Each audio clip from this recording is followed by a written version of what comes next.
নমস্কার, আমি বন্দনা। আমার কিচেনে আপনাদের সবাইকে স্বাগত জানাই। আবারও এসে হাজির হয়েছি চিংড়ি মাছ দিয়ে মানকচু ঝোলের একটি রেসিপি নিয়ে। দেখে নেওয়া যাক আজকের এই রেসিপিটি।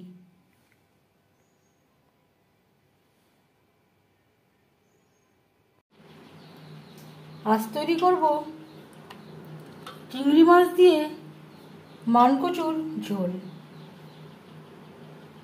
সবার প্রথমে চিংড়ি মাছ ভেজে নেব। 3 চামচ রিফাইন্ড অয়েল গরম করে নিয়েছি। এবার দিয়ে দিলাম চিংড়ি মাছ। এখানে আমি 150 গ্রাম চিংড়ি মাছ নিয়েছি। মাছ আমি মাথা সহ নিয়েছি।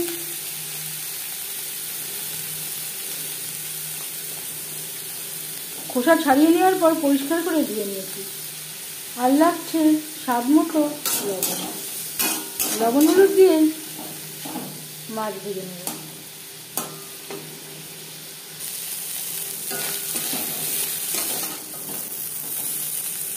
মাছ ভেজে নেওয়া হয়ে গেছে। একটা পাত্রে উঠিয়ে নেব। মাছ ভেজে নেওয়া কড়াইতে আবারও তেল দিয়েছি। দিয়ে দিলাম একটা তেজপাতা, 5 ফোড়ন। তেজপাতা আমি টুকরো করে নিয়েছি। 10-15 সেকেন্ড ভেজে নেওয়ার পর দিয়ে দেবো কচু। আমি আর আলু ব্যবহার করলাম না। আপনারা চাইলে কচুর সাথে আলু ব্যবহারও করতে পারেন।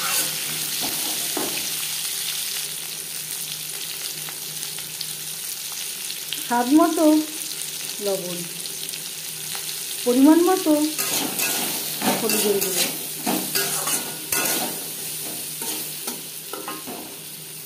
তিন 4 মিনিট কচু ভেজে নেওয়ার পর দিয়ে দেব টমেটোর পেস্ট।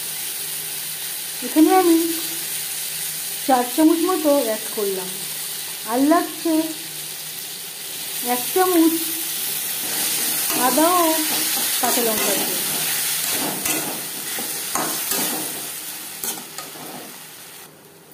আর দিয়ে দেব একটা মিডিয়াম সাইজের পেঁয়াজ কুচি। পেঁয়াজ আরও আগে দেওয়া উচিত ছিল, আগে দিতে মনে ছিল না। আর লাগছে অর্ধেকটা রসুন। রসুন আমি থেতো করে দিয়েছি।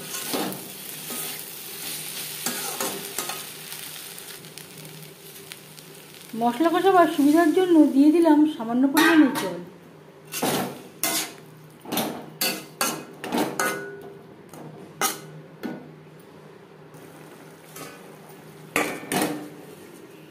গ্যাসের ফ্লেমটাকে লোতে করে দেবো। 4-5 মিনিটের জন্য ঢেকে দেবো। এর মাঝে আমি 1-2 বার নাড়াচাড়া করে দিয়েছি।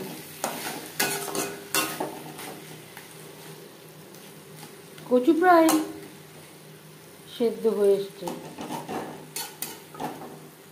এই পর্যায়ে দিয়ে দেবো 1 চামচ ভাজা মশলা। এখানে রয়েছে ধনে, জিরে, গোলমরিচ, তেজপাতা, শুকনো লঙ্কা। গ্যাসের ফ্লেমটাকে হাইতে করে দেব।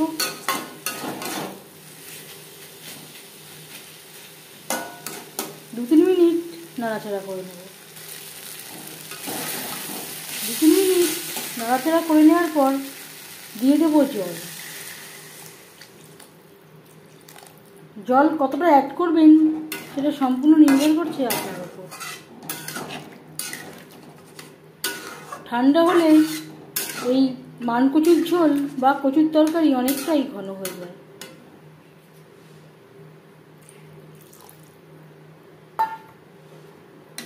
চার 5 মিনিট গ্রেভি বেশ ভালো করে ফুটিয়ে নেব। গ্রেভির সাথে কচু বেশ ভালো করে সুসিদ্ধ হয়ে গেছে। এই পর্যায়ে দিয়ে দেব ভেজে রাখা চিংড়ি মাছ।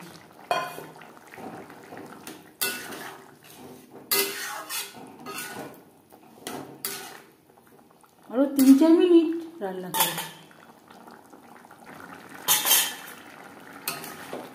আরও 3-4 মিনিট রান্না করে নেওয়ার পর গ্যাসের ফ্লেমটা বন্ধ করে দেব।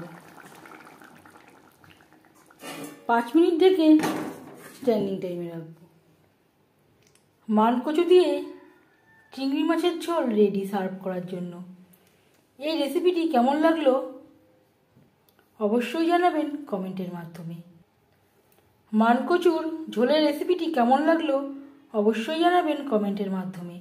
যদি এই রেসিপিটি ভালো লেগে থাকে লাইক করবেন, শেয়ার করবেন, সাবস্ক্রাইব করবেন আমার চ্যানেলটিকে, বেল আইকনটা প্রেস করে দেবেন। যখন আমি নতুন ভিডিও আপলোড করব তার নোটিফিকেশান সবার আগে আপনার কাছে পৌঁছে যাবে।